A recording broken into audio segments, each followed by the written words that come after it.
Hello and welcome. This is NTA Tuesday Live and I'm Cyril Stober. Tonight, the 2023 campaigns. In a matter of hours from now, full-fledged campaigns will commence as scheduled on the timetable of the Independent National Electoral Commission, INEC, and political parties and their candidates will be on the move to canvass for support ahead of the 2023 polls. But how do they intend to manage the affairs of the season without throwing pebbles at each other or embarking on a campaign of calumny, smearing the image and character of opponents just to score points? Now, with concerns over a possible breach of the rules in some quarters, the new Electoral Act is sufficient to address any lapses that might arise from the process. Tonight, Tuesday Live will examine the ways campaigns should go to minimize tension and promote decency in the system. But first, let's get to see this report by political correspondent Abubakar Akwanga. September 28, a significant moment in 2023 election calendar designed by the Independent National Electoral Commission for the commencement of Presidential National Assembly campaigns. And the podium will answer the call of politicians across the length and breadth of the country with focus on what political parties and their candidates have to offer to Nigerians for the next 4 years.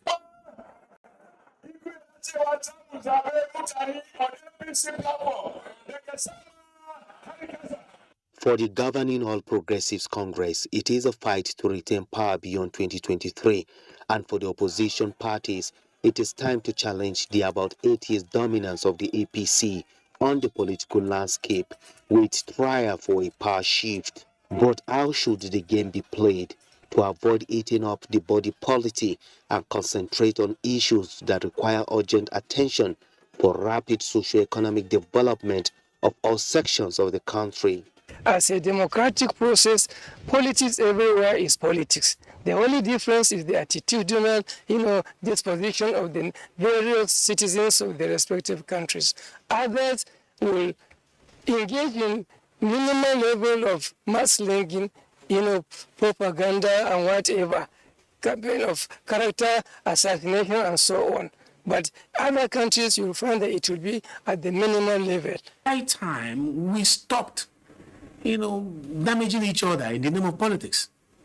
Who cares about those things you are talking about an individual? Tell us about our nation and what you're coming to bring on board. Stakeholders to stop spending money in packaging themselves and making themselves look good. Image making. Yes, it's good, but it's not the ultimate thing we were looking for. Those who are aspiring to lead us in the year 2023 to go to issue-based, so that they can tell Nigerians what they can do for our people. We have passed the time of, calling names or throwing jeeps on people. We should look at issue. I believe that if I'm a supporter to a particular political party, I should be asking the party that I am supporting you. What do you have on the table when you come in? Anybody that's coming on board, assess me first and foremost. Is it divorce of tribal sentiments? Is it divorce of religious sentiments? Is it divorce of sexual sentiment? If you find out that the man is divorced from that, I think that's the right president for Nigeria. We the voters, we should consider this person, is he capable? We should after who can do this work for us. Forget about sentiment or ethnicity. We are not after ethnicity. We are not after conflict or sentiment. or you are from Yoruba, we are from Hausa, we are from Igbo, we are Christian, we are Muslim. Provisions of Section 92 of the Electoral Act 2022 says, and I quote, "A political campaigns or slogans shall not be tainted with abusive language directly or indirectly likely to injure religious, ethnic, tribal, or sectional feelings." End of quote. Guiding to us against the idea of campaign that should not have abusive languages, innuendos, slogans that are aimed at tarnishing the other person's image. How conversant are politicians with this section of the Act, and what are some of the measures put in place by political parties to display maturity, decency, and sportsmanship during and after campaigns and elections? These and other questions will be answered on NTA flagship program Tuesday Live. In Abuja, Abubakar Akwanga. And that report sets the tone for tonight's discussion. Later on in the course of the program, we'll remind you about certain procedures. That's when you can join in the discussion in the studio, because at that time we'll have the phone lines on. But for now, let's introduce our guests. We'd like to welcome to this program Cletus Obun. He is a former lawmaker and media consultant. Thanks for joining us. Thanks for having me. We're also joined tonight by Yabagi Yusuf Sani. He's the national chairman of the Inter-Party Advisory Council. Good to have you join us tonight. Thank you, Cyril. Thank you for having me. Good. So, it's just a few hours from now that the campaigns should begin proper. And it will also be just about 51 days before the electorate will go to the polls. So let's start with you. How prepared are you for the campaigns ahead? Well, I think as prepared as one can ever be, because the Nigerian project is a very serious one. The challenge is a very huge one, and the readiness of the political parties, and by extension the candidates, is something that I can guarantee that Nigerians will have a decent, very matured, issue-based campaign this time around. And I say this because we've come a long way, in this political exercise of, asking people to vote for a candidate to take on the most important job, in the country, because that is number one citizen you're talking about. I'm talking about the presidential election, which is the first one that will come before you have governorship elections. So those that are that will be crisscrossing the length and breadth of Nigeria, are individuals that have internalized, the goal of moving this country forward. And the issue of mudslinging, some offensive words and things like that we witnessed before this time, you will still find it, but not to the extent that it will upset, the entire system. Why am I saying so? Politics is about exchange of ideas. It's a market of competition of ideas, where you now sell your idea to the electorate, and the electorate, from what you said and what they perceive of you, and perhaps your track record, will now convince some of them to say, okay, let me vote for this person. I said there will be some instances where the expression that some of the actors may use may sound offensive. But when you look at even the so-called developed democracies, America, since our own system is tied along, the American system, the elections, people say certain things, and it is not taken out of context, really. It is not taken personal, because it's about, like I said, people expressing themselves and then trying to get the best of the other. But if you look at our situation in Nigeria today, where we're coming from, the individuals that are coming out today understand the fact that the situation is already very precarious. I'm saying this because at IPAC, that's Interparty Advisory Council, we have interactions, discussions around how do we ensure that we do not in any way add to the already tense situation that we have in the country. Because, like we all know, if anything should go wrong with this project, political parties and politicians are the biggest losers. We're the first casualties, that will be consumed, by anything that may upset the democratic project. So to that extent, it is not only for the sake of ensuring that we have a progressive, environment whereby economic progress, unity, peace, security, and other things that you require for a nation, to grow, especially a nation like Nigeria, where everything you require is there.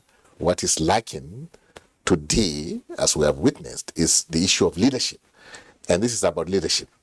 So, and when you look at even the environment that we are operating under this time around, there are some legal frameworks that were put in place, like the Electoral Law 2022, and like also the establishment of the Electoral Offences Commission, which is also coming. I hope it will come on board before we really get to vote. All right. But because this time around it is not business as usual, and because you have the umpire that has demonstrated that they are really ready and they are committed to the cause of Nigeria, and the majority of Nigerians today have been jolted up by the kind of governance that they are seeing, and the result of some kind of incompetence, and the fact that the issue of all those dichotomies like religion, region, and ethnicity that we talk about, may not really play a major role in decision that most of the electors may now, especially now that you have the youth, have woken up and they are showing a lot of passion, a lot of, you sound very optimistic to that use these things will their work votes smoothly this time. to ensure that this country is taking the right path. Right. You sound so optimistic that things will go along the right path this time. Obviously, you have been working behind the scenes to ensure that. Well, let's come to Clayton Sobun and say, put the same question. In just a few hours, the campaigns proper will begin. What are your thoughts on that? And going by what has been happening, what do you think we're waking up to from tomorrow? Now, I see Nigeria flowing in the ocean of democracy and the youth getting into a state of renaissance, some kind of revivalism in which the entire country will erupt in one orgy of celebrative and celebration of democracy.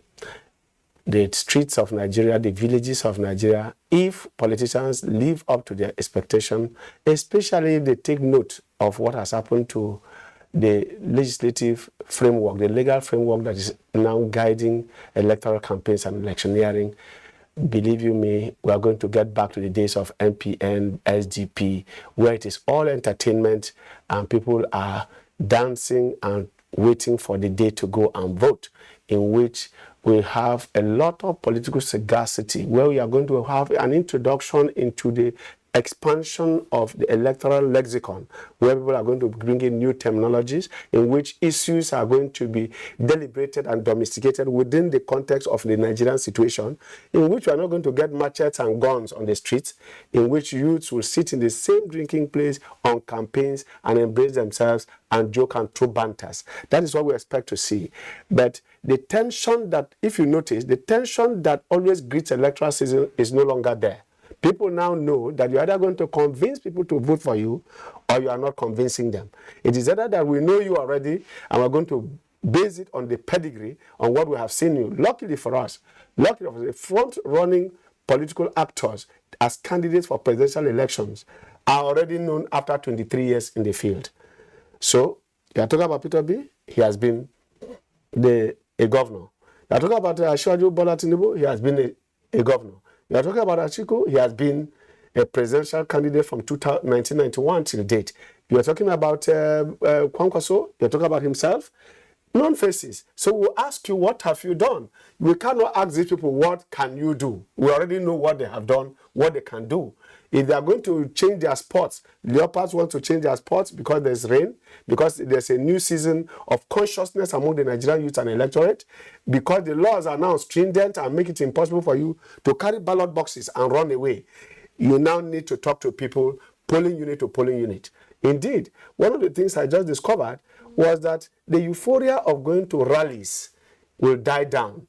The reason is because in all the rallies, you are going to find the same people in primary school in Gambarungala, in the primary schools in Bumaji. As they come there, the same people that will come for APC are the same people that are going to come for PDP, are the same people that are going to come for Labour Party, the same people that are going to come for ADC and all that. So they are coming for the caps, they are coming for the t-shirts, they are coming for the euphoria, for the transport to go back. What will count is what we are going to showcase as the promise and the hope of the electorate. And like I said, the consciousness is now very high. My worry is that we must now be prepared to get enforcement of our laws. For example, the commission to deal with electoral offenses have to be in place fast enough before the conclusion of elections, so that people take direct responsibility and vicarious responsibility for the actions and inactions of their supporters.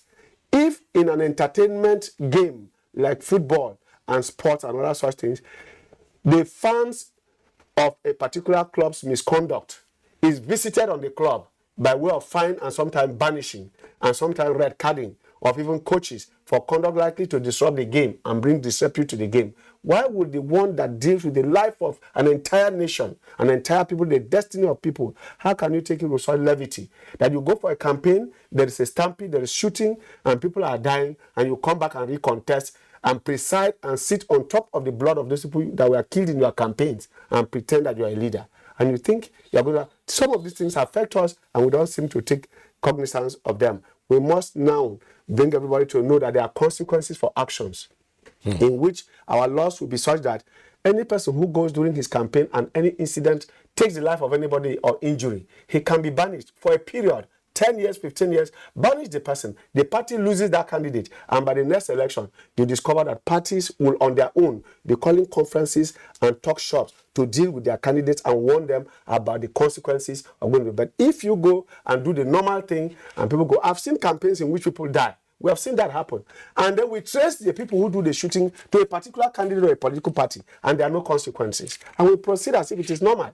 We must have to get to that point in our political history in which people are going to take responsibility for those kind of actions from their supporters and by themselves, directly or indirectly. Okay, thank you so much. We have a number of reports, and we'll start off by taking the first of those reports from Lagos. Determined to effect the change they desire by electing candidates of their choice, Nigerians, mostly youths, besieged INEC registration centers to get registered and get their permanent voter cards in preparation for the 2023 general election. So, as political parties and candidates brace up for the campaigns, What should be their focus? Campaign is not meant for abuses, cursing, fighting, thuggery. No. Campaign is a time your candidate should tell the country what they are able to do. What are they going to do? Are they able to transform Nigeria from what it is now to a better Nigeria? So it's not a time to start abusing another candidate, talking ill about another candidate. No. Throwing words to each other, that will cause a lot of chaos. And everybody now is on the edge, now waiting for a small thing, especially where the country is now. We need to be very, very diplomatic on what we say and very civil. You should focus on how they're going to develop the country, and unity of this country is very key. How to unify the country is very key. These are things I think they should focus on. Ensuring issue-based campaigns, my respondents say, is the way to go, especially when the electorates have high hopes and expectations. Nothing like say fight, carry bottle, do that, fight for the party, fight for this. No. As I want to be engineer, if you people fight now, I will not be engineer. So please, all these politicians, please, I don't want any fights. The police should be on standby and there should be enough security. Nigerians are sure with sincerity of purpose and playing by the rules. The forthcoming political campaigns will be an improvement of what was witnessed in the last election, which will be a pointer that the nation's electoral system is becoming more refined and better. In Lagos, Annie Daniels. All right, that report from Lagos. The next we have lined up is from Kaduna. Let's get to see that. It is an undisputed fact that next year's general elections appear interesting in the sense that the topmost office of the president is contested for among various candidates of different political parties. This is coming after 22 years of unbroken democracy. However, eligible voters are looking forward to issue-based electioneering campaigns. Let us listen to people who understand our needs, people who understand our wants, people who are willing and are capable of solving the challenges that we are facing. I think it is time that we really vote our conscience and forget about any other thing. Forget about that person is Yoruba, Igbo, Hausa or whatever. No, he's Muslim, he's Christian or whatever. Sit down and really think very well. Can this person help?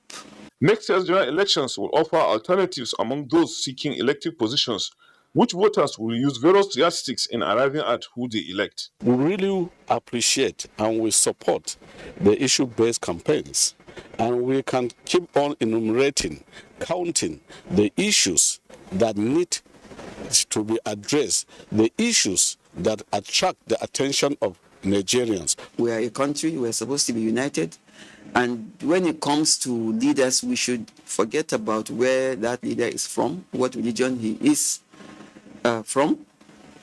We should actually sit down and think about what that leader is going to do with all the problems. Can he solve our problems? Gone should be the days when people will just vote for somebody simply because he belongs to a ethnic group or religious group. Yes, good. If somebody can come and he can offer, fine. But if that person cannot offer, then for goodness sake, I think we should move forward and look for people who can assist. Though politics is an unpredictable game with so many surprises, the expectations are that voters are now clever enough to vote wisely. Dauda Mohammed.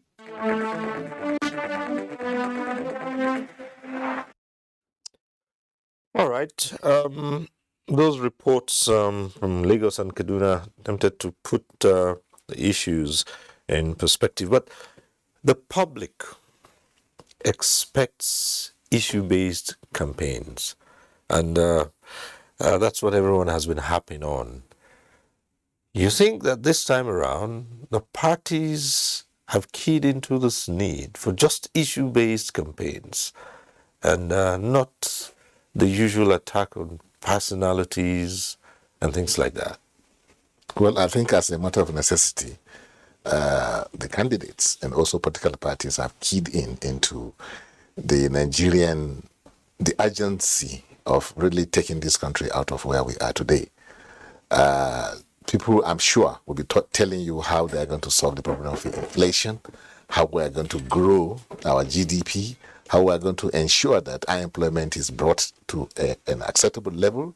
And because Nigeria is of great promise, believe me, as far as leadership is concerned, as far as the greatness of what this country represents is.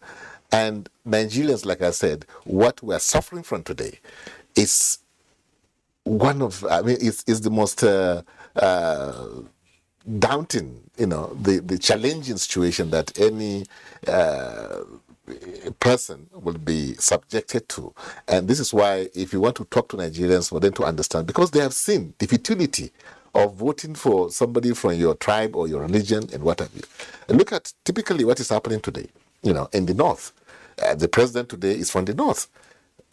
Katsina has become the epicenter of all this banditry and kidnapping and what have you. So that tells you that it's not whether the person is from your place or not, that should be your guiding principle. You must look at the capacity, the track record, and what, like my colleague here has said, what has the person done in the past? And what do you perceive of the capacity of this person talking to you, that he wants to rescue you? Because we are in a situation where we need to be rescued. And when we talk about leadership, it's not about Muhammadu Buhari alone. We look at leadership from the collective point of view. The ministers he appointed, the directors he appointed, the advisors he appointed. That is the total failure that we're talking about. It's not just one individual. So when you are bringing somebody to lead the country, it must be somebody who is a team player, who can think out of the box, who can really, harness that the best that can do spirit of Nigerians. Because, like give a Nigerian a chance anywhere in the world. We're either number one or very good number two. So, which means we have what it takes to grow this economy so that we can chase out all these distractions in arbitrage. This issue of retrogression that we have in our economy, this restiveness that we are seeing, this, unnecessary, the distraction that you find. Don't mind the things happening today in some of these big so-called big political parties, where the organization of even the parties is not something that will impress you yet, as Nigeria. But when the candidates are talking to the people, I'm sure they'll bring about issues that will address the biting scenario of retrogression, that's economic backwardness, lack of jobs, killings, and like I said, banditry. So you have to tell us how you want to solve those problems. Not I will build this, I will do that. No. How do you want to do it? How do you want to key in with the global narratives on climate change, on energy transition, on the fourth industrial revolution, which is going to be driven by information technology? How, as a president, are you going to key? Because you need to key into the global narratives whereby we can be able to attract those things that the world is talking about, so that we can, as a country, Nigeria, we play big in the global setting, economically, socially, politically. And you must have a president that identifies and understands, what it means when you say climate change, what it means when you said your resources is being stolen in the manner has been stolen, like the crude oil theft we're talking about, like the fuel subsidy. How are you going to solve those problems? So these are the issues that Nigerians will connect with, and any candidate that cannot give practical, pragmatic, and understandable solutions that will tell you that yes, if you do this, the inflation will come down by this. How are you going to? They will be listening to you. How do you handle the monetary policy of this country? How do you align your monetary policy with your fiscal policy? How do you ensure that you don't have your central bank, going to become agriculture minister or industrial minister or health minister, where he's talking about how do you find ministers that will really key into the program of making sure this country surpasses those that we started with, because we have the resources, we have what it takes. So issue-based campaign must be, because if you are talking about I'm Yoruba or I'm Igbo, I'm Hausa, they'll laugh at you because that has not, put the food on the table for anybody. Okay, but there are some who think that the 2023 elections are crucial in the sense that for majority of the political parties and politicians, it is a time when Nigeria would decide to either come back together or break. You think so? Well, I think this is the tension generated by what I call the bug of social media, which even Donald Trump complained about at the time. But it's a part of life now, and there's nothing. Yes, it is part of. It's not going to go away. We can as well say Ebola is part of us. COVID-19 is part of us. So do we endure that because it is part of us? There must be a cure to all these pandemics of the different kinds, whether they are sociological or epidemiological. But the important thing that I'm trying to say is that because the social media has become part of us, when the newspapers came, they were also banned. Censorship was heavy all over the place, that it took the same dimension. So where we are now is such that the Nigerian political space is directed by the Nigerian political actors. It is the body language, the physical conduct of politicians, their desperation or their calmness. You heard Bola Tinubu the other day say that, I will not join them to throw abuses. We have grown above that. We'd like to see leaders say that and disown and distance themselves and disclaim their supporters who tend to be zealots. They are zealots. They get themselves excessively drugged into believing that if they do not get fighting, their bosses or their actors or those they are supporting or their leaders will not take them serious or will not give them the opportunities of office.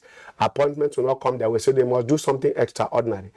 If we start promoting cultism, start promoting violence, and start elevating people who have nothing to show except that they are violent, then definitely we are bringing a terrible culture. So my take on the issue of whether or not we are going the right path is clear, that the political actors must dictate the pace and tone, the temperature and the anger or the calmness and the peace with which we need is from the political actors. Once they show that they do not want violence in their campaigns and in their language, violence is not just about carrying machetes and hitting people. It is about the kind of things you say. You don't profile a tribe and say that man is behaving like that because he's a Yoruba man. This man is doing this because he's a Fulani man, and you claim that it is not violence. You don't need to carry a knife after a Fulani man to show that. When you start profiling every of his action, in all our tribes, in all our religions, and that is why I don't agree with some of the terminologies we are introducing into our polity. You tell us about fault lines. What is faulty about a tribe? When you discriminate against a black in America, you say it's racism. When that happens here against an Igbo man, you say it's tribalism. You are dealing with about the issues of segregation and discrimination on the basis of religion, tribe, or language. What is wrong with my language if I speak Boki? What is wrong with you speaking Beriberi language? What is wrong with anybody speaking Igbo anywhere and you say that is a fault line? Because of that, that is why he's being profiled. It is like he said, do you sell a bag of rice different from Jigawa State, from Induse? How much do you sell rice? How much do you sell it in Oka? Do they say because you speak Hausa, the price will change? Does an accident on a bad road affect only houses or Muslims or Christians? Does it in any way affect, do you pick a line, or if you are buying tickets, do you say because I'm Fulani, you go to the filling station, the price of petrol will drop for you, or because you are a Christian or Muslim? It doesn't. So we agree here that whatever quantity of things you throw into the system is what you get back. And what do we mean? Those who are going to rule over us, those who are going to govern us, those who are going to represent us as House of Assembly members, senators, and federal House members, and governors and presidents, we are all that we are discussing, and nobody is discussing who the quality of governors we are discussing with. Nobody is discussing who the House of Assembly members are. We have now, in the last two dispensations between 2011, 2015, and 2019, what we have in the state assemblies have been nothing but what Jonathan Swift called a parliament of fowls. They have become mere errand boys for governors. In the National Assembly, we're now seeing a robust National Assembly because there's an admixture of different political parties. Of the 360, you have an admixture of different political parties. So there's a color, there is a direction, there's an ideological standpoint in which the Assembly comes together as a parliament to salvage the country. So if we can do that in the selection process, which is what has to do with our leadership process, leadership recruitment process, it's a very big topic that we must discuss. Let me just expand this further. You talk about high concentration on the office of the president, and very little to say about governors and state assemblies, for instance. Why would that be? Because you are running a federal system which is running by default, which is that the true sense of true federalism, fiscal federalism, has not been practiced here. We have now dealt with a subterfuge called a federal system in which states have become mere appendages. The only time you find governors coming together to discuss is how to select senators to come and sit to the president. But where will they will not allow this? Two is that you are going to have senators who are more aligned to their political parties and their next election than what affects this country. For example, what are we still doing with the oil, the issues of oil theft? Here, the kind of revelations that came from the Senate and House of Reps. What are we doing with a subsidy? Because by 2019, I am a foundation member of APC. By 2014, 2015, we are saying that the language of oil subsidies are now named for fraud. And by 2023, we are still discussing whether or not to have it because of political expediency. We must take ourselves away from this and rise above the next election and think about the next generation. This is where we are today in Nigeria. Any president coming to Nigeria today and discussing fiscal federalism economy is pretending to us. Tell us what you will do to make us safe to carry out economic activities. If you cannot, in the first 4 years, don't do anything, don't build any road, because nobody will pass on the road the way we are going. Nobody will go to any school because the way we are going. You must deal with the issue of security first and foremost and cure it. If you don't cure it, you can't even produce oil from the Niger Delta. That is my place. I know what's happening in the creeks. Now there is calmness. Why is there when we are about to approach election, you don't hear about excessive banditry or oil theft anymore? Why is it so? Because it's election that is more important. Why are we on strike on ASU and we are not discussing that? We are busy discussing the next election as if this country can proceed without an educational system. We must have to deal with these issues frontally and leave the politics of I must be a ruler, I must be a governor, I must be president. That is where we are now. Again, going by what you say and what Cletus Obon has said, going by that, you could also say attention is being given now to issue-based discussions only just because of the elections. No, not really. Okay. Not really, because... Why would you be that optimistic that it wouldn't be just a matter of elections? No, it's not just a matter of elections, because we have seen what is happening to us, immediately after, from 2015 coming to the 2019 elections. We have seen the futility of, going in the direction that has not yielded any results. I mean, the saying is that you can't be doing the same thing the same way and expect different results. So the fact of the matter is that whether election is coming, because of the system of governance which we have, that after every 4 years we have to go back to either renew the mandate or withdraw the mandate from the people that they are given to. So I think the Nigerian nation, in terms of its economy, it's a 24/7 affair. And because, like I said, we connect, we play big in the global economic setting. For that reason, you can't have Nigerians to be like an island that no, nothing is happening now, so everybody should just fold his arms and then what am I trying to say? What I'm trying to say is that the people that are coming out to ask for votes, it is not only because they want the position, it's because we are seeing the problems, even before the election. And there's nothing you can do. The only thing that you can do, which others are doing and we're not doing yet, is to hold power to account. That is what is lacking in our system. And because of the challenges that are coming, people are now becoming more audacious, are becoming bolder, to challenge people in power. And elections give an opportunity, is the most veritable condition that you can have, where you can now, like I said, either renew or withdraw the mandate that you are giving to people who are presiding over the affairs of the country, like it is today.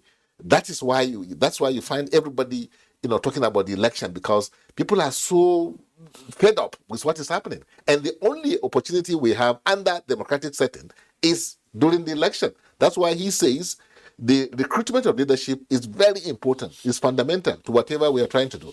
And this is not the time to talk about what we have done as political parties, in the recruitment of leaders. I mean, the exercise that produce those that are going to face the people to give them votes. I believe that maybe enough time should be given to recruitment of leadership, than campaigns, So that's another thing entirely that we want to talk about. Like you said, why is it that only during elections that people are talking about? No. People have been talking about it. They have been lamenting all along. But how do you solve the problems? It's wait for the elections. All right. But I did say that in addition to the studio discussion, we have a number of reports. We'll take another one of those reports at this point. Section 92 of the Electoral Act 2022 deals with the prohibition of certain conducts during political campaigns. One of such prohibited conducts is the tainting of political slogans or campaign with abusive language capable of injuring religious, ethnic, tribal, or sectional feelings. The law also bars the use of abusive, intemperate, slanderous language or innuendos designed to provoke violent reaction or emotions during electioneering. Section 92, subsection 3 also prohibits political campaigns in places designated for religious worship, police station, and public offices. You don't use or fund the embers of religion in the name of obtaining or trying to woo supporters to get votes. The essence of political campaign is to talk to the people, sell out your policies and the objectives of your party. Or guiding to us against the idea of campaign that should not have abusive languages, innuendos, slogans that are aimed at tarnishing the other person's image. The use of masquerades during political campaigns, either by a political party or candidate, is also outlawed. Section 93 of the Act also bars political parties and their candidates from the employment or training of any person with the aim of displaying physical force during campaigns. A political party and its candidates should not employ the use of force. And that is why sometimes you know that in some instances, you find that some private security guards are used during campaigns. The law doesn't allow that. Electoral Act 2022, which repealed the Electoral Act 2010, is intended to bring sanity and order to the way and manner political campaigns are to take place in Nigeria from the 28th of September when it kickstarts. Sections 92 and 93 of the Electoral Act 2022 also provided appropriate punishments for the contravention of the provisions under the Act. All these provisions, according to the legal practitioners, are geared towards peaceful campaigns. In Abuja, Dele Atumbi. Okay. At this point, we'd like to introduce another of our guests who's just joined us, Larry Issa Onilu, member of the APC 2023 Presidential Campaign Council. Thanks for being with us tonight. My pleasure. Good evening, viewers. Right, and just in time to watch that last report and what the new Electoral Act says and how politicians are expected to conduct themselves this time around. But let's start from where we started with the other two guests. And how prepared are the politicians, particularly your party, for what would be the kickoff in just a few hours from now? Yeah, we are very prepared. We are ready. As a political party, the governing party for that matter, that's not so much preparation we need to make. We are ever, there, out there. We have an incumbent president. We are running a government. We have a mandate that is still running. And we have a lot to call up in the last 7 years in terms of performance. And we also have a candidate that you cannot compare any other candidate with. So when you have a good product, you don't have to sweat, to make much preparation other than to take your product to the market. So we are waiting for the whistle from the INEC to blow, and then we are on the streets. We are very ready. Now, with the expectations, going by what's been going on in the last few years, the Nigerian people would be looking out for issue-based campaigns. There's been some tension already. What would douse that tension? Well, there are 4 players in this. One is the legal framework, and that's the Electoral Act that has spelled out clearly what political party must do in terms of the messages they pass across, in terms of the way they conduct themselves, in terms of the language they use. So that is the first leg of it. The second leg is the political party, or the parties that are involved. How do they conduct themselves? Do they want to come out to tell Nigerians about the programs they have, considering the kind of challenges that we have? Our challenges are not out of place. If you look at what is happening all over the world, you know that there are some challenges that there's nothing we could have done differently. And by not looking at it clearly, you will even see that we have made a lot of effort, which has mitigated what will have been the implications of the global pool of such challenges. And then some other challenges like the security situation that we have. If you look back, before this government came in, our soldiers became heroes by relating to us stories of how they trekked from Chad, from Niger to Nigeria after they ran away from Boko Haram because they didn't have the weapon to fight. And they became heroes for that. But the heroes we have now are soldiers who are jubilating after routing Boko Haram and ISWAP from wherever they are, including the bandits. So that is the difference. So we have made some progress, and we are still making progress. So in terms of equipping the military, we are good to go. And so for us as a party, APC, we don't have any reason to deploy any other method other than to push forward our programs, our policies, and our promises, and we are not going to participate in any brickbat with any political party. All right. Because it's not in our interest. Right. You might as well say that on the level of the party, but what mechanisms would your party have in place to check likely excesses of your members? Your party can state that this is what we stand for. Yeah, that's but why you might have a member somewhere. Yeah, who would fall out of line. Yeah, that's why I said that I had 4 legs to this.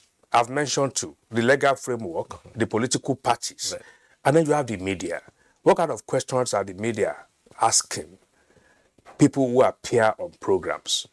Are they asking them questions that have to do with what this country require in terms of what it needs to advance?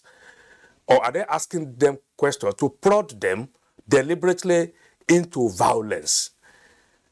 So media has a role to play.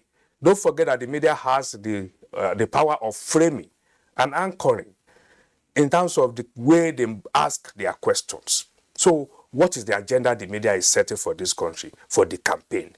So media is a very important factor in determining whether a particular person representing a party will step out of the line, because he has to respond to whatever questions the media is putting forward.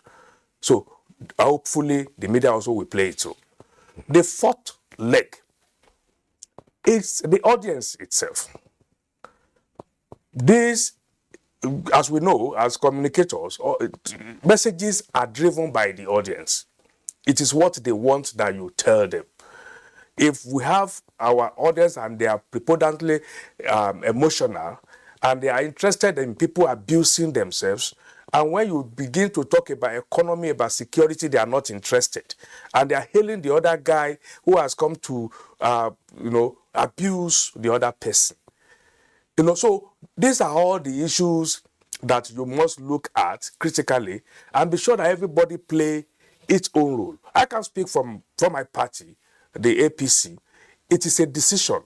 And it is also because we have always been a true political party.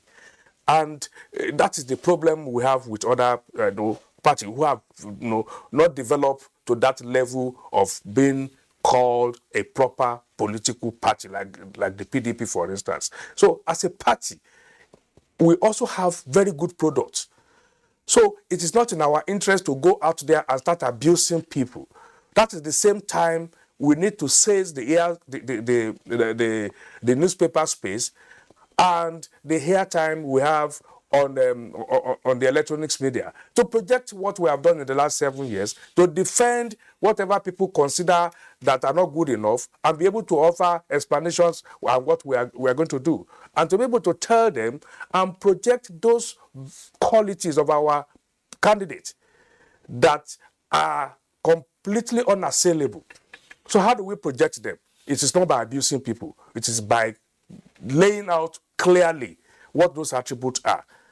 So it is easy for us, and it is also easy for the opposition to avoid that, because when you ask the opposition to come and be decent in its language and things like that, you're preventing the opposition from taking advantage of the governing party. So it is more on the side of the opposition to take a cue from what this country expects, what Nigeria require at this moment. And that is every effort must be put in place to promote peace, to ensure that we don't lead this country into chaos, and that we have a smooth campaign that talks about what people need to know, and that provides solutions to all our challenges, and that lead to a peaceful election and a successful outcome, for all of us. That is what is required.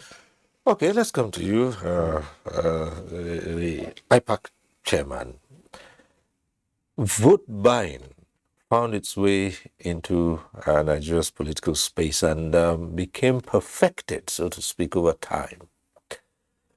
With the campaigns coming up, there's a feeling that much talk would not be done because some politicians have already perfected that, and going by what was generally reported during the primaries across board, not one specific party, across board, that this system in the long run will end up with who provides the big box takes the day. Yeah, well, it's our concern really, because this is supposed to be a very serious business in terms of not commercializing it, because when you commercialize anything, there's hardly any value of credence of contracts, that you can really rely on. And here you are talking about the contract, that social contract that you have with Nigerians. It cannot be based on money, because money is something that is ephemeral. It's not something that you can, once I pay for something and I go, away, I don't owe you anything, no allegiance anymore. So that is why the use of money in our political activities is something that IPAC frowns at, and we are engaging with all stakeholders to please save this democracy, because, and the culprits, people that are promoting this, is those who have access to people's the Commonwealth, not parties that have not formed any government or something like that. So I'm glad that the man representing APC is here, and I hope and look forward to an issue-based campaign, and where government resources, people's money, taxes, and other things are not used to continue to load it over the people, because that's what we have observed, and especially when you look at government elections, where the closest to the people, what happened there? Some people have described it as organized crime, because there's no reasonable even semblance of democracy. They don't allow votes to count at all. And even at the presidential level, like you are saying, if what happened during the primaries is anything to go by, where even dollars were used, people, became, millionaires or billionaires overnight just because you now go to exercise the responsibility, put on you to ensure that you give your people a credible leadership, and then you go and then commercialize it, sell it, sell your conscience. So it's a very serious matter. The entire world is, frowns at it. It's something that our partners, I'm talking about these development partners, are warning us that if care is not taken, you will lose your democracy, because the essence of democracy is for you to have that empathy, for your people, to be committed to the people that elect you. But if it is a matter of just carrying your briefcase full of money and you come and people don't care who you are, whether that money was stolen, whether you are an armed robber or drug pusher or whatever you want to call it, nobody cares about it. So how then do you solve your problems, of governance? And that's why the issue of good governance has been so elusive in Nigeria, because, like somebody here mentioned, how much attention do we give to people that we even elect into National Assembly? He says the governors are the ones that, bankroll them. So if they are bankrolled by somebody, their allegiance is to that person. So this is where we must begin to solve this problem of leadership, the quality, the leadership deficiency that we have in this country. And if you have leadership deficiency, the level we have it today, there's no way we can solve other problems, of unemployment, of inflation, of banditry, and all these things. So this is the issue. The use of money is so obscene, in the obscene manner. It's a cancer that is eating deep into the fabric of our democracy, and care is not taken. Believe me, like even international committees are saying, you may not have your democracy, because you wouldn't have your leadership that has that commitment, to the cause of the people. And when that does not happen, what happens? You lose, the followership too, and nobody cares again, whatever happens at the end of the day. So this is why, at IPAC, we're even today, we had to engage with some partners, foreign partners, and the topical issue there is the use of money. This buying of votes. It's a dysfunctional development in any democratic setting. So that is why the people that are today, at the helm of affairs, must realize that gradually they are losing it. We are losing this democracy. And they must wake up to their responsibilities. Because when anything happens, like I said, we the politicians are the biggest losers. We are the first casualties. So I know that going forward, Nigerians will become wiser. I'm telling you, they will take the money and they will not vote. Because they have seen that this has not yielded any results, for them. All right. So I have that confidence. Okay. At this point, we'll take a short break. When we return, the phone lines will be open, and that means you can get to join in the discussion in the studio. And at that time, we'll also remind you of the procedure. But for now, let's take a short break. Stay with us at NTA Tuesday Live. 157-kilometer Lagos-Ibadan Railway is the first double-track standard gauge railway to be built in West Africa. The Mobolaji Johnson train station is a masterpiece, an infrastructure that is gradually becoming an iconic building in Lagos State. The modern facilities put the station on a world map of train stations. Likewise, other new train stations across the country built to world-class standards. The train and its convenience is indeed an admirable effort, with commendations from Nigerians. This is a station that we have to commend the federal government for putting a beautiful face, empowering us in Lagos State, not only in economic and political arena. I can say that I'm really impressed with the infrastructures in place. Kudos to the Minister of Transportations. Kudos to the federal government. Truly, good things are coming out of Nigeria, and the federal government is deserving of all the applause.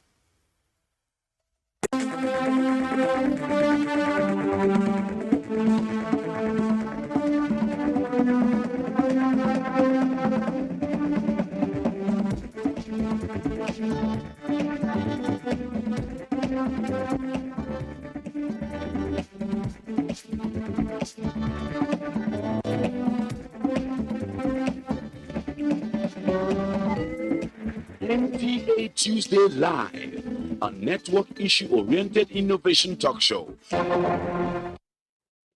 Thanks for staying with us. Now, this segment is where the phone lines are opened and you can get to join in the discussion in the studio. But we remind you of this every Tuesday. If you're calling in tonight and your call gets through, do us a favor.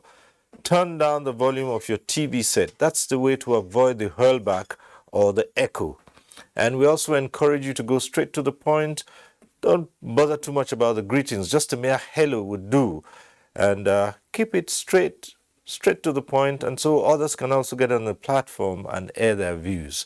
All right, we start off with another in our series of reports, this time from Enugu.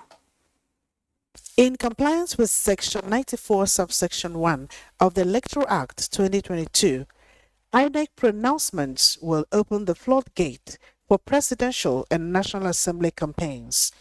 Ahead of campaigns, the electoral umpire has joined well-meaning Nigerians to call on politicians to focus on issue-based campaigns to complement its efforts at ensuring transparency. Considering the fact that the social media space has been liberalized, which is actually a welcome development, but I think adequate mechanisms should be put in place to ensure that the rights of the candidates and even other citizens are not violated or threatened to be violated in the course of the campaigns being carried out. The Electoral Act gives citizens the right to campaign, but you must do that within the confines of the law. So I think adequate measures will be put in place to ensure that the rights of Nigerians to express themselves within the ambit of the law is protected, while at the same time ensuring that persons who may be active participants in the political process do not resort to illegality in the course of either campaigning or critiquing, either campaigning for their candidates or critiquing their opponent. The concerns of Nigerians are issues that can elevate us from the difficulties we have found ourselves in, from all manner of challenges. What they really demand from those who are aspiring for position is to talk about these issues, how to resolve them. If there is no water, bring up the issue how you're going to bring water to the people. If there's no guru, figure out how the guru will come. According to respondents, issues of security, however, constitute concerns by the electorate as campaigns commence. Hence, the call on security agencies to bring their expertise to bear, as well as build capacity to nip all security issues in the bud. We're already witnessing a heightened political atmosphere in the country, even as I speak. However, on the part of the government, there are some measures that ordinarily should be put in place to ensure that we have a crisis-free political outing. Be it as it may, these campaigns are scheduled to commence 28th of September 2022 and end midnight February 23rd, 2023 for presidential, senatorial, and House of Assembly candidates. What other things should be in place for a successful outing? In Enugu, Mina Adobe Kobasi. All right. Our next report comes from Rivers. Previous elections in Nigeria have been characterized by violence and other untoward activities. This is because political actors resort to campaign of calumny, abuses, and tend to devalue their opponent's capacity, which often hit up the polity rather than giving an expose of programs and policies that will add value to governance.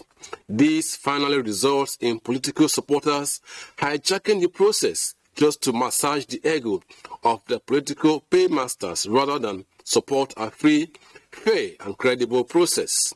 As campaigns for the 2023 elections approach, stakeholders believe only issue-based campaigns can sway the votes in favor of the best candidates. They are also of the view that the country and various states are still confronted with challenges that require cerebral political actors to come up with solutions in their campaigns. Tell us how you intend to give us the desired peace, the desired infrastructure, the desired education, the desired economy. How you think that you can add value to what is existing. Good manifestos, energetic, synergy, strategy, policies that is going to move our economy strong. If the assurances by the electoral umpire INEC that the 2023 general elections will be one of the freest and fairest in the country is anything to go by.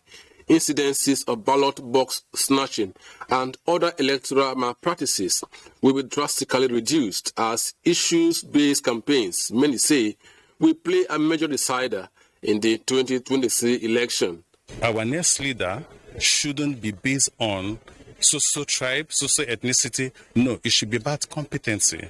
It should be about what you have upstairs to deliver. If we continue with the path of tribalism and ethnicity, we won't go anywhere. With more youths who seem to be more than ever ready to participate in the 2023 general elections, issue-based campaigns are likely to play major roles in deciding winners of the 2023 elections. In Port Harcourt, Emmanuel Lene. All right, and back in the studio here, first things that we assume that you are well acquainted with the new Electoral Act.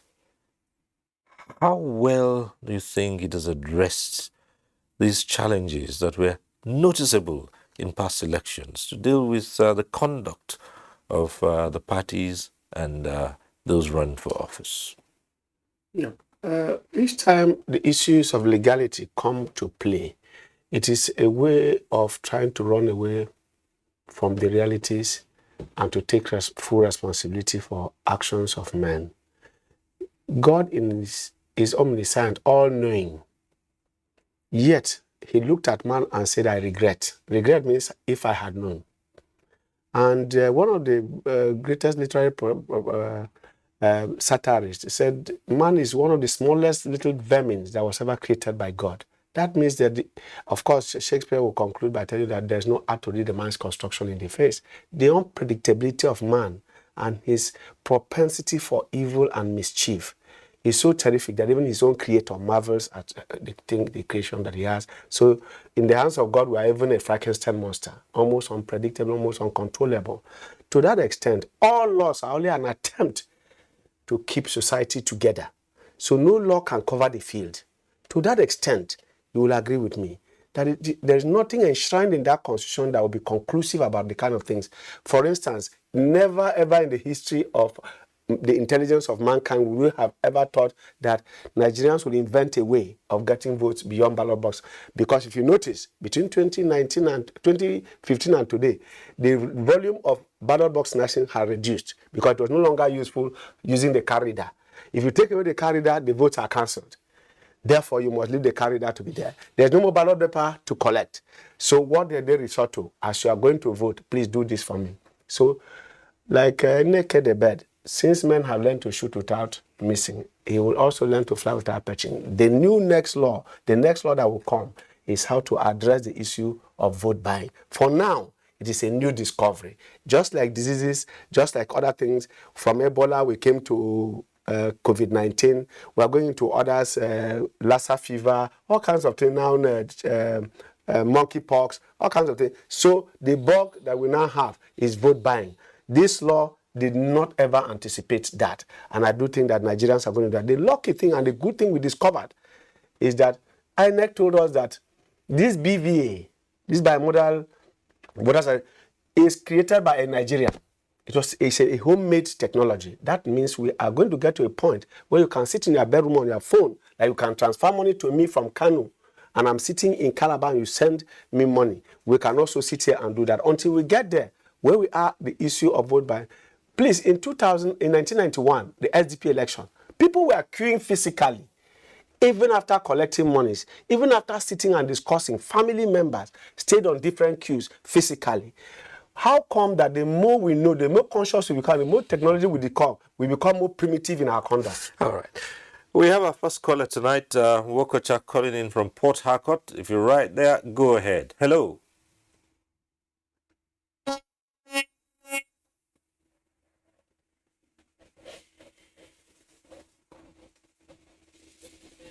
Wokocha, you're live. Go ahead.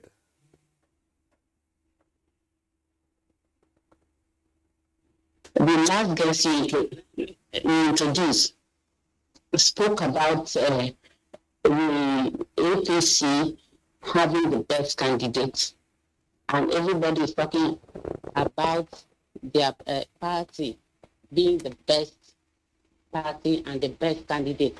What makes them think that their party is the best for the electorate? Because if Is he on? everywhere, Yes, but we can't hear a thing he's saying, and the guests need to know. no infrastructures, everything is crumbled. What makes the electoral and what punishment has the electoral act put in place for people who have not redeemed their electoral promises? What I don't know, I don't really know how to put it, but my question goes thus: what makes each political party think they are the best? Are they going to impose themselves on the electorate or on the voters? And what are the punishments once again for people who have not redeemed their campaign promises to the electorate? Well, thank you. That last bit of your question, which we got here, is straightforward. What's the punishment for not fulfilling your promises? Not voting for the party. Well, it depends on what the person is talking about. What are the promises? And where were we, where we came in, and how far have we gone?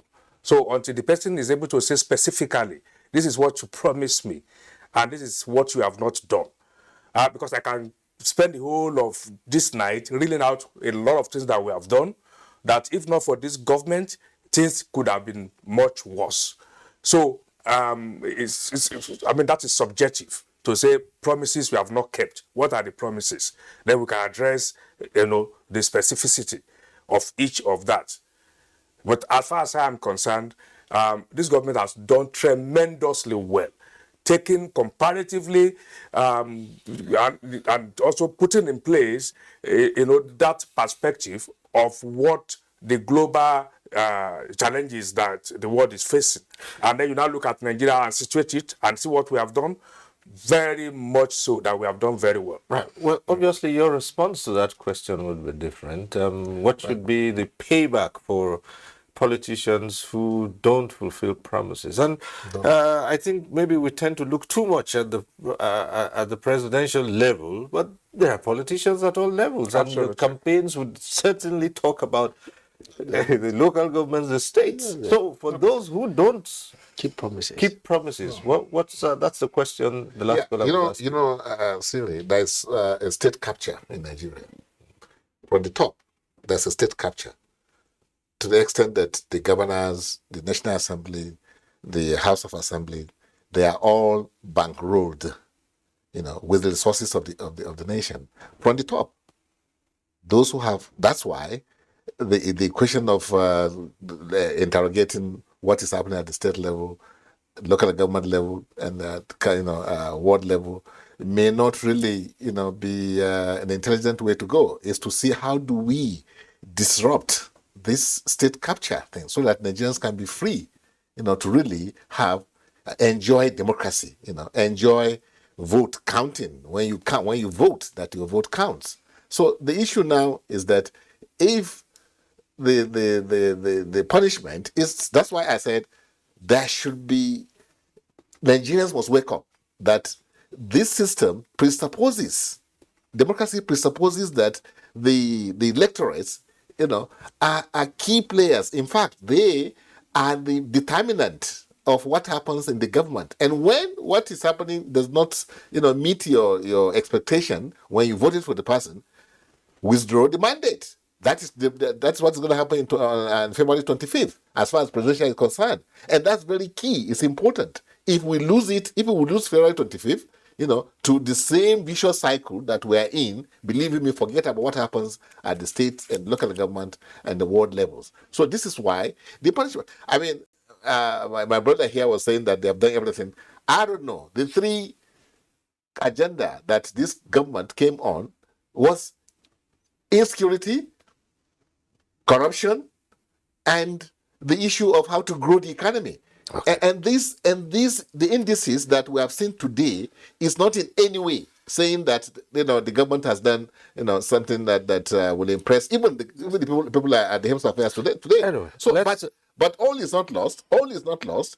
That's why today you have options of other parties that Nigerians can look at. Not all the parties are important, and all the parties to us, they matter. But the issue is Nigerians must take this destiny, their destiny, into their hands by ensuring that you vote, according to your conscience, by what you are saying, where you are seeing happening to you, which you are not happy about. Okay. Nobody says you must vote one way. No, you are not robots. Back to the phones now. We have Mara Bichi. I'm sure I'm not getting that correctly. Perhaps when you come online, you'd introduce yourself. Calling in from Asaba. Hello. Hello. Hello. Yes, go ahead, please. Yeah, I'm calling from Asaba. Okay. Yeah, I'm not able to. I'm calling from Asaba. Okay, go ahead. I want to contribute something for issue of this political campaign. Contribute for the campaign. Mm-hmm. So what I'm trying to say is that tomorrow campaign will kick off. So what I'm trying to say that I need let the people that involved for this campaign ensure that we have a peace. Hello. Yes, go ahead. So what I need tomorrow, what I mean as campaign is kicking off tomorrow, let there be peace and unity. And INEC should do a free and fair election, a credible election, because the whole world is watching.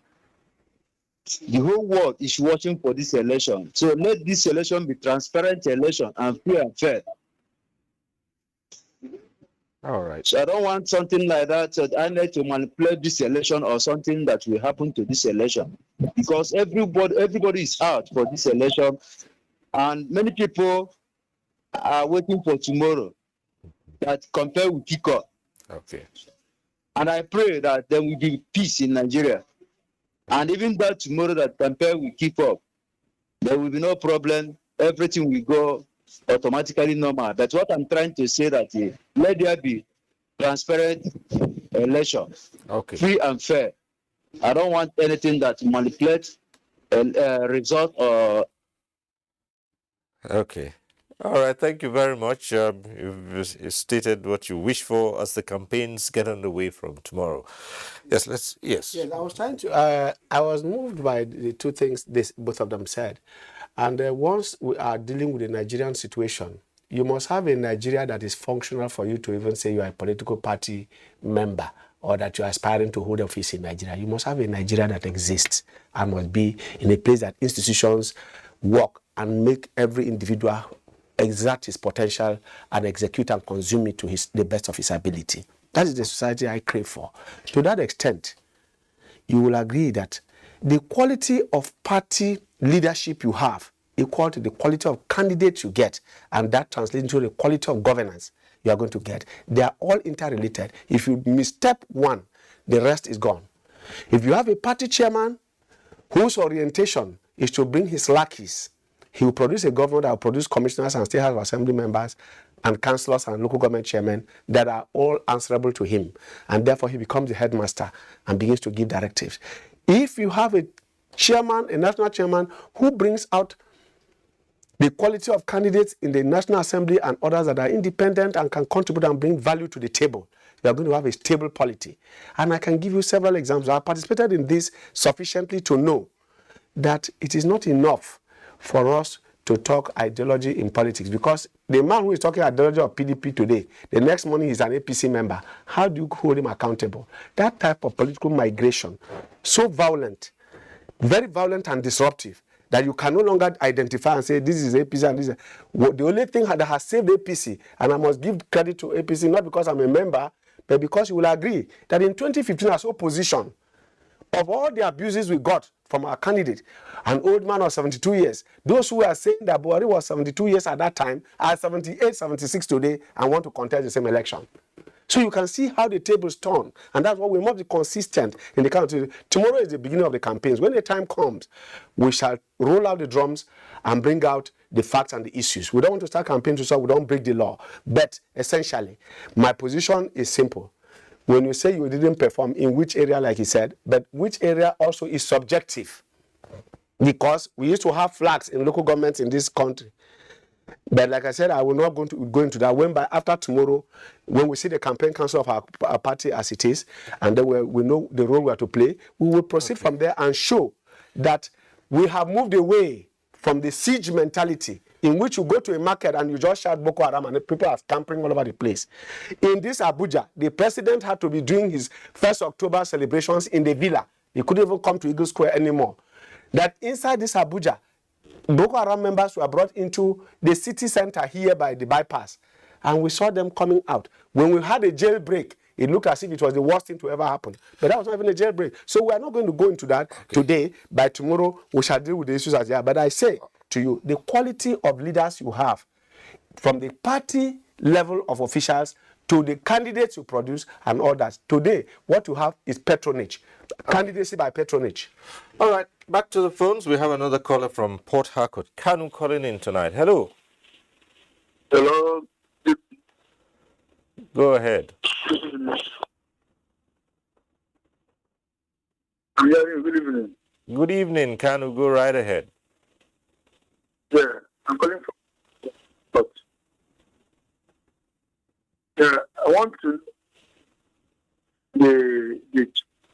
Someone will say that the APC government the economic country and the improved of Nigeria.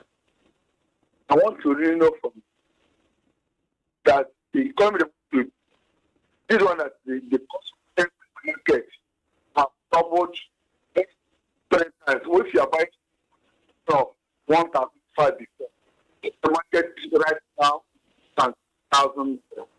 Is this comment? Is this the proof? Oh dear, Kanu.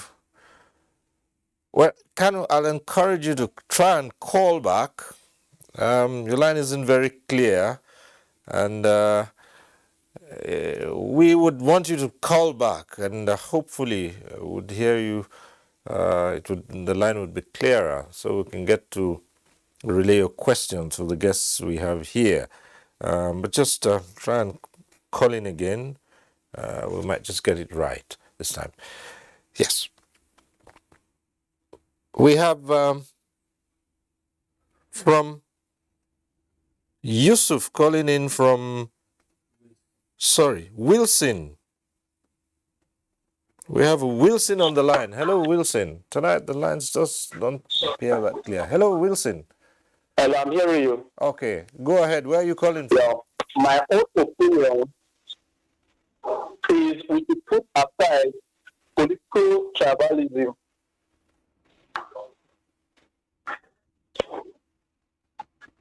The situation that in the situation in Nigeria, whereby we'll be campaigning, we have to put aside tribalism. Let tribalism go. Tribalism don't have to stop us. So I want a situation whereby we vote the right candidate that suits our nation, Nigeria. With that, I think our nation will be a better one. Right. Thank you, Wilson. All right, sir. Good. Thank you. He wants the campaigns to be devoid of tribalism and such issues which are not good for the country. Right. Yeah, well, that's a good thing. And that's what all of us want.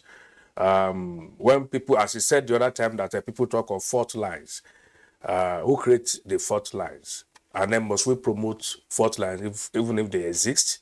Why do we call them fault lines? Can't we also relate the same way we relate to ourselves? In NTA, for instance, you have staff from virtually every part of the country. Do you see the fault line here? If you go to the market, any market in Nigeria, do you see any fault line there? If you're in the plain, what are they dividing the plain and say the Igbos will sit here, the Yoruba will sit here? Is there any place in Nigeria or anywhere in the world that we meet, and the first question we ask ourselves is, what tribe are you? You know, this is something that is created by politicians, by merchants, people who make livelihood from promoting it. I don't even know what religion my brother here practices. Neither do I know what he practices. I will take it for granted that he could be either a Muslim or Christian. I might be neither of the two. So where are the fault lines? Who is drawing the lines? You know, so I think they really do not exist in the real sense of it. But it is a kind of license, a ticket, a meal ticket for some people. And that's why I always try to look at all the dimensions to an issue. I will still call on the media. When you don't give platform to people like that, then we begin to deal with that and find solution to it. Well, we have the peace committee, and it's become traditional now for parties to go on and sign an accord, pretending to be of, to carry out their campaigns in, a civil manner. And sometimes those agreements seem just what they are, just symbolic. And it's said that no sooner than they put pen to paper, they're out there, and even the provisions. What have you seen this time around, and what can we say might prove to us that it wouldn't be as it used to be? Because all those elections where we had issues, people signed an accord. They did. And what happened to those accords they signed? Well, I think I give kudos to the gentlemen and women, who brought about the idea. You can see those who are the proponents of the peace committee are the senior citizens, former presidents, clerics, people who have really, given their all and are today revered, wherever they are. So I think what they're trying to tell us is that we must, against all odds, try to run democracy with some kind of decorum, and that it is not something that has no ownership. People who you respect are out and say, we own this process, we want you to run it this way. So for the symbolism of the fact that you have these elder statesmen, telling you that we want you to conduct yourselves in a manner that it will add value to what we have in terms of democracy, in terms of the progress of the country. I think it's an achievement, because even though, like you said, it's not justiciable, the signing, nobody can take it to court and then say that you have done something wrong. So for that reason, your election, is null and void. No, but it has the moral, force behind it, and I think it's something that we should. That's why this time around we're having two, peace agreements. That's one before the elections, which I think is coming on the 29th or so. That's just a day after the commencement, so that politicians will sign that we are going to conduct an issue-based, campaign. And after that, before the election itself again, there's going to be another one, so that to emphasize the fact that you need to engage with the politicians, so that for at least for the sake of this gentleman that you respect in society, that it's a very serious business, it's something that people are concerned about. So, and having said that, I think some people are saying we should run away from the fault lines. They're realities of our time, really. And if you look at the background where we are coming from, I remember one professor, this Alumas Ray, he talks about the triple heritage that people in Africa, particularly in Nigeria, we are battling with. Here you have with the Western civilization, you have the Islamic civilization, and you have your own culture, your traditions. So all these three are at play. And you are expected to behave, as a normal human being, that when, in spite of all these influences, so this is what informs, you see, some of us, really looking at our ethnic group as our world, instead of looking at Nigeria as our world. And whether we want to believe it or not, look at what happened during the primaries. Some parties are still battling with the issues of these fault lines that they took for granted.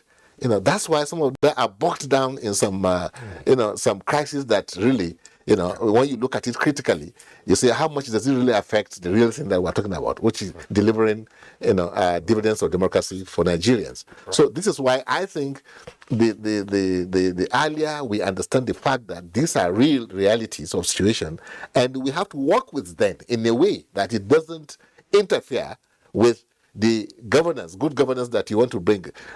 I mean, you just have to look at what is happening in these parties, PDP and what have you. It is the issue of the fault lines that has brought about all the problems they're talking about. Muslim ticket, this one not, this one that. Yeah, you'll get a chance to do that just after we take in this call. Coming from Ibadan. Kunle on the line from Ibadan. Hello, Kunle, go ahead. Yeah. Good morning. Yes, go ahead. Good morning, sir. Go ahead. Okay. Thank you very much, sir. Good morning, sir. Yes. Good morning, sir. Morning, Kunle, go ahead. Well done, sir. Yes, sir. Please, sir. In a situation whereby, yes, sir, it's a situation whereby in Nigeria, sir,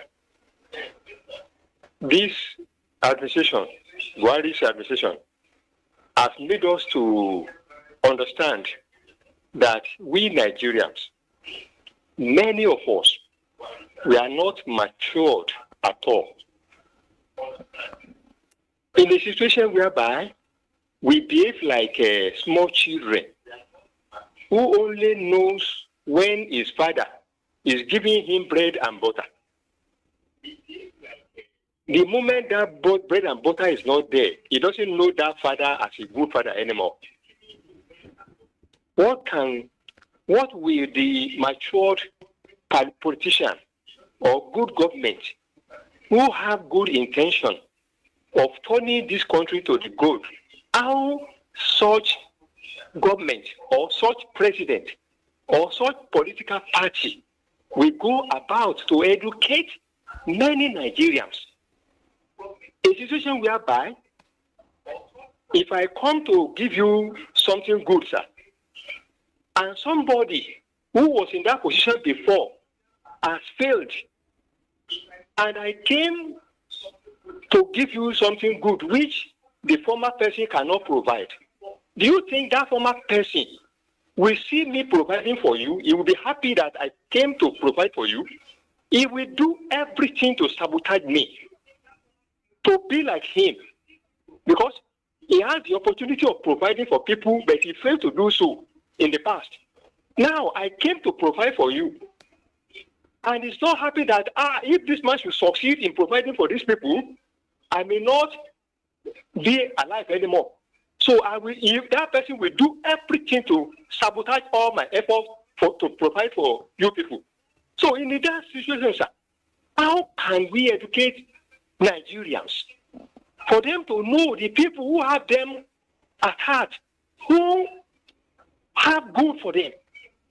This situation whereby the person that failed to do good for people, he wanted to now turn you, the good person, and himself. So whereby the people will not know.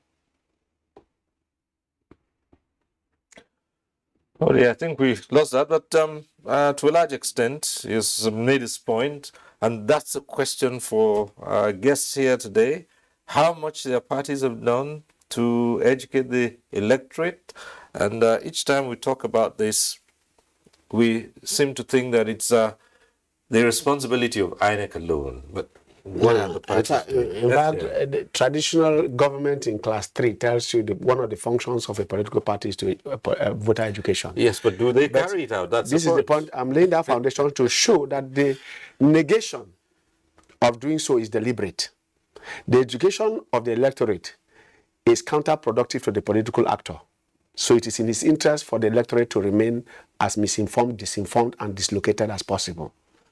That is on that. On a lighter mood, when they say they are signing peace accord on how to carry out campaigns peacefully, all that the peace committee needs to do is to take a template of what APC has been doing from 2015. That is a solid template on how Nigeria should run their election. At no time did you ever find the APC, I mean, you must grant them that. Did you find any of their media persons, whether in writing, social media, even their social media people who are uncontrollable? At no time do you find them in that level of language violence. This is verbal and written violence in social media as you find in others. But the issue of fault lines again, I find it very vexatious when people begin to pretend that we don't know. When we say practical, what is practical? Why? In fact, I want to know one person from Sokoto to Kano down to Jalingo. Show me one person from northern Nigeria Muslim who is not in Apapa Port. Who runs the Apapa Port? We don't know that they are Fulanis. We don't know their houses. We don't know that they are not from Lagos. Why will the second biggest economy in Nigeria, Kano State, a Dangote from Kano, find Lagos so peaceful that that is where he stays? Why will a Peter Obi who left Oka as a governor find Lagos so peaceful to go and live there? If I say when the elections, the campaigns come, we'll deal with these issues. So the so-called violence only comes into play and into focus and magnified beyond proportion only during elections. At other times, when they sit in offices, a director is talking to the director of procurement. He will not ask him whether he's a Muslim or not. They sign papers, forge papers, over invoice together, share the money together, build houses as level 8 officers. Nobody remembers that one is a Muslim and one is a Christian, one is Fulani and one is a Bukiman. The only thing they remember, one is minority, one is majority. He's not at that time. There's no fault line. The lines are well drawn and straight and very clear in their eyes. So the issue of fault lines is exaggerated by the political actors in order to deceive the electorate and especially the masses of this country. They must be conscious of that. At every time the politician reminds you that this thing that is happening to you is because you are an Igbo man, it's because you are a Boki man, it's because you are a minority from Urobo. It's a lie. Fat lie. The biggest problem we have is continuously promoting this falsehood and narrative that what we have in Nigeria is because of religion, is because of this. And I insist and I ask the same question. Who buys things less in the market because of his religion or tribe? When the road is bad, do they give you a flight ticket to jump over those potholes because of your religion? Or so for me, the so-called violence are just unnecessarily being exaggerated for political benefits. There is nothing more to it. Well, I'd like to expand on that. I first of all, I endorse everything he said, but I also like to point out, give an insight, into this whole issue. I think it's not only exaggerated, it's also criminal that people are promoting what does not exist. In the real sense of it, let's look at it.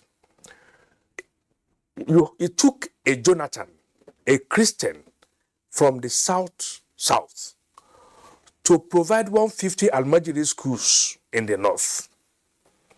If Buhari had done one Almajiri school, there would have been outcry. It took a Muslim, a northern Muslim, to give Ompadek, which is today NDDC. It took a northern Muslim to provide 13% derivative that is being enjoyed in the Niger Delta today, mainly Christian communities.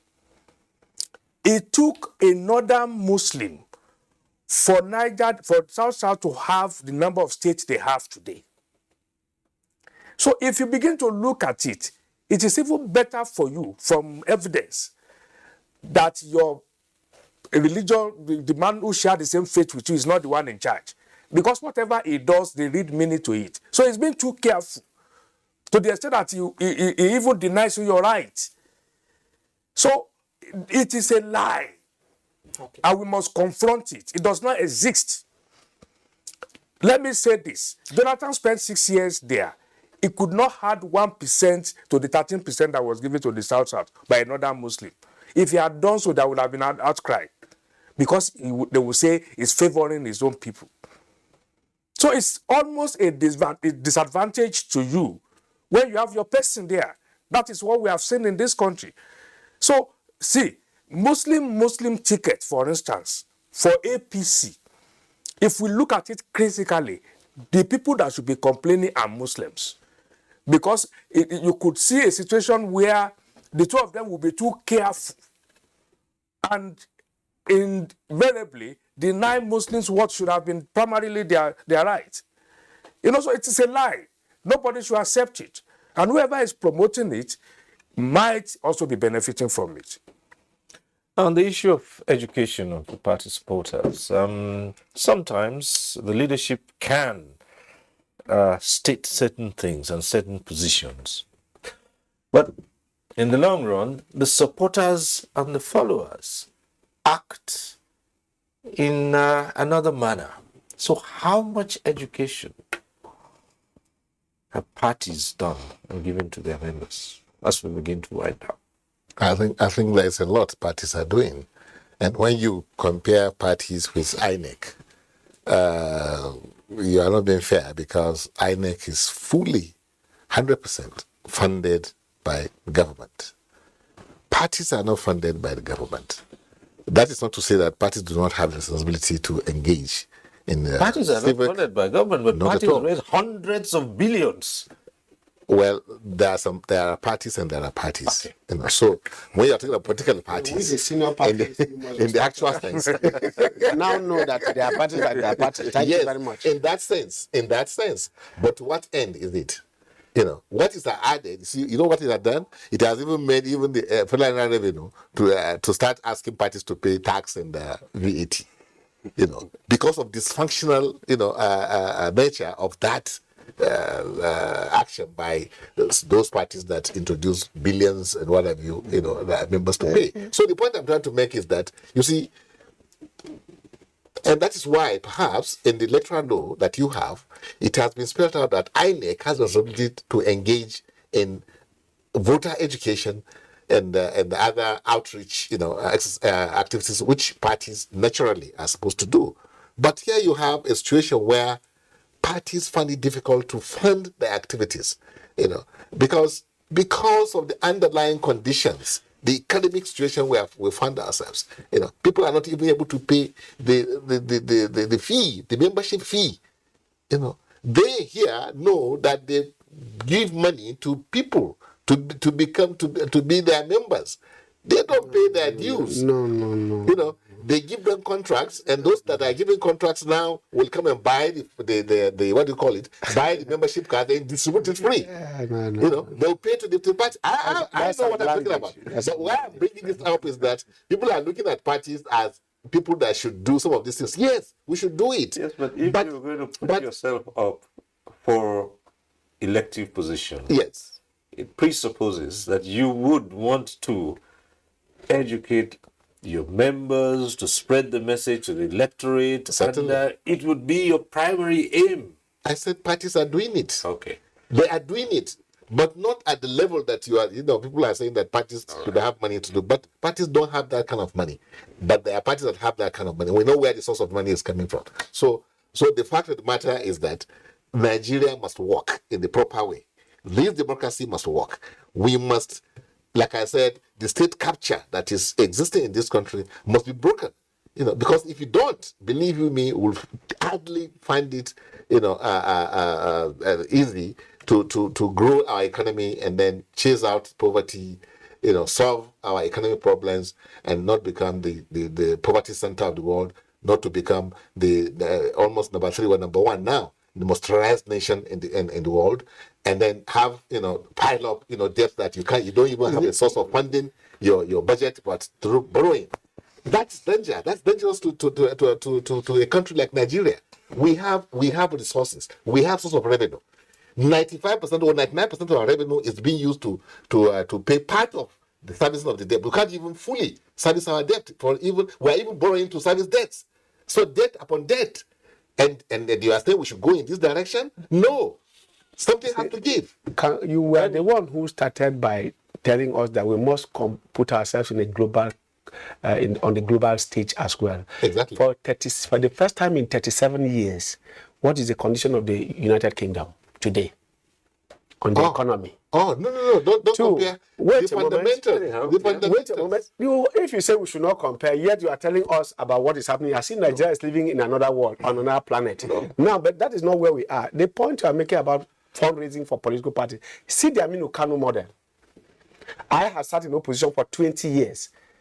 between 2022 and today, until we won elections in 2015, we were unable to win even a state house of assembly seat. I only won state house of assembly seat for the first time in 2011. That was the first time. What do?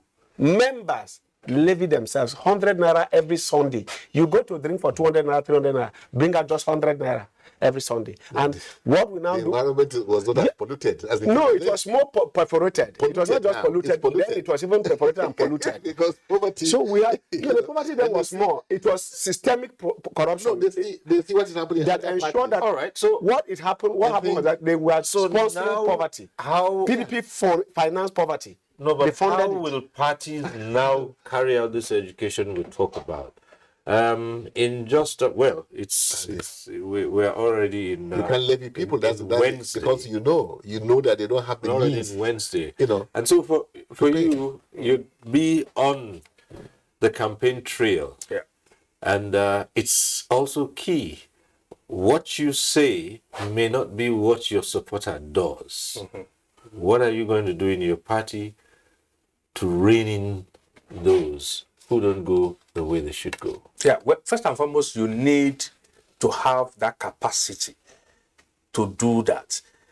When you talk of a party like APC, you go to every unit, polling unit in this country, you find APC structure there. 10 executives. So whatever signal we send from here gets down to the last man. So we have that capacity to deliver our messages, across board. But the important thing, which he alluded to, is the gradual development of political character.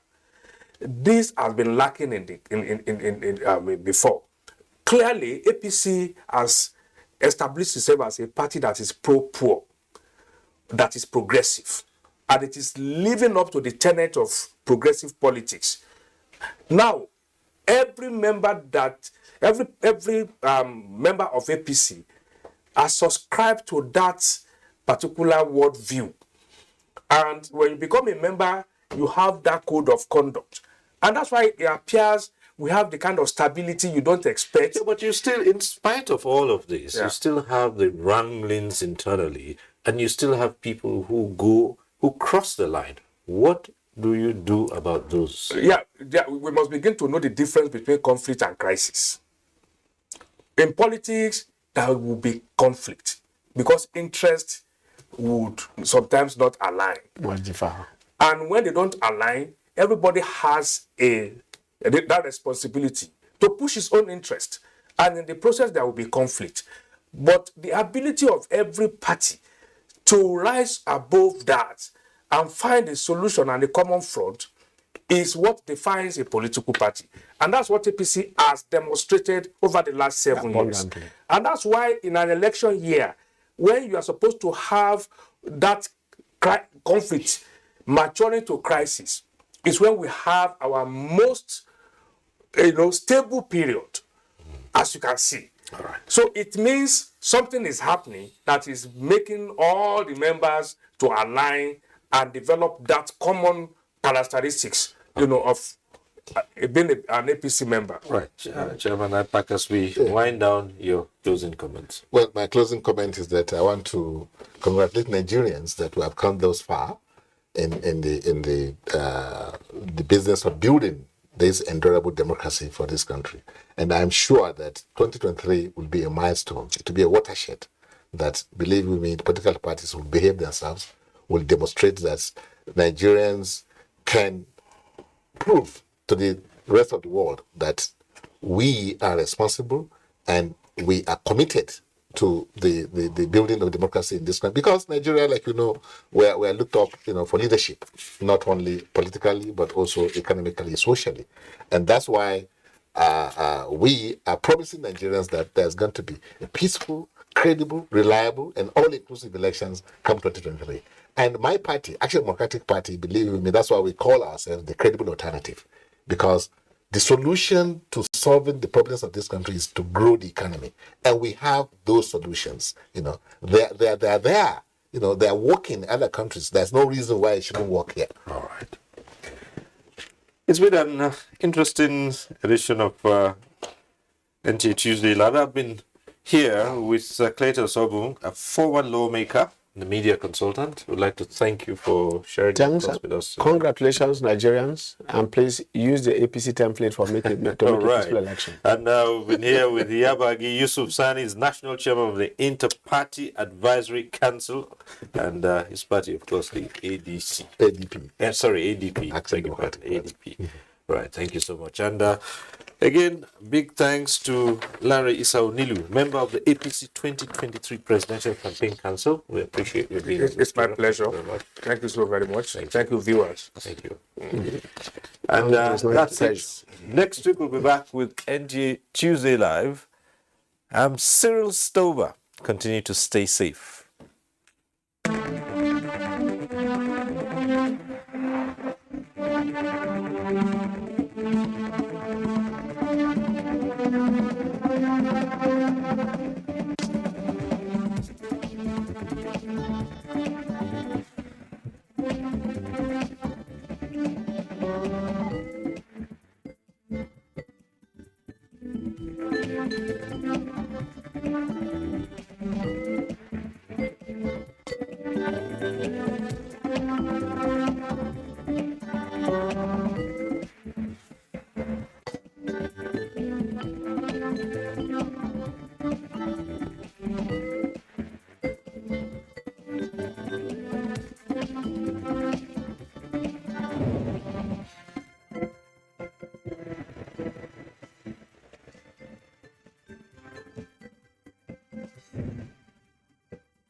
Michelle Bachelet once said, "A better democracy is a democracy where women do not only have the right to vote, but to be voted for." Nigeria has nearly 50% population as women who are making great strides in virtually all walks of life, from motherhood to CEOs, but have very poor performance in politics. What is the big elephant obstructing the women in politics? As Nigeria kicks off our 2023 election campaign this week, are we ready and willing to take the bull by the horn and contest even at the apex? The usual obstruction must be turned into promotion, but how? Let's find out together as we discuss women participation in politics this Wednesday, the 28th of September, 2022, only on Conversations on NTA Network. Time, 9 a.m. It's time we change the narrative.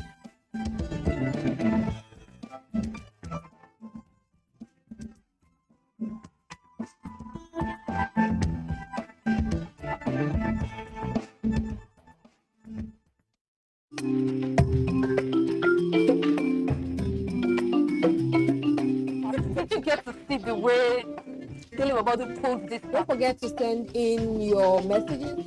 There's a difference between picking, child, and is. لا تلقوا بأيديكم إلى التهلكة. That is can do more with less people. If we have a better way of addressing these issues, taking care of